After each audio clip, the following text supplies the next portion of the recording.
Hello বন্ধুরা, তা আমার মিনুর অবস্থা দেখেন। এই যে আমি যাওয়ার সময় এখানে ওর বাচ্চাকে শুয়ে দিয়ে গেছি এই জায়গাটা। এবার ঘরে এসে দেখছি নেই, কোথাও খুঁজে পাচ্ছি না। ওকে দেখতে পাচ্ছি কিন্তু ওর বাচ্চাকে দেখতে পাচ্ছি না। ঝুড়ি থেকে নিয়ে চলে গেছে কোথায় যে রেখেছে খুঁজে পাচ্ছি না। কতক্ষণ খুঁজেছি, পাইনি। সারা দুনিয়া খুঁজলাম, পেলাম।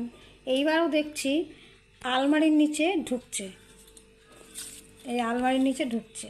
তখন আমার ভাবলাম যে কেন আলমারির নিচে ঢুকছে, একবার দেখি তো। এই যে দেখুন কেন ঢুকছে, আমি এবার দেখলাম।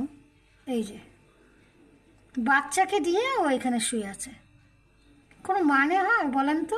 এত সুন্দর জায়গা করে দিয়েছি আমি আমি ঘরে এসে দেখছি ও এখানে নিয়ে চলে এসছে। এখানে ঠান্ডা লেগে যাবে বাচ্চাটার। ও সেই বাচ্চাটাকে নিয়ে আমি একে ঝুড়ির মধ্যে তোলার চেষ্টা করি, ও ততবার নিয়ে এদিক ওদিক করছে এটাকে নিয়ে। আর চলে আয় মিনু, আর চলে আসো, চলে আসো, আসো। এত সুন্দর জায়গা করে দিয়েছি, ও এখানে থাকবে না, ও এখানে নিয়ে নিয়ে শুয়ে আছে। কি বলবো আর।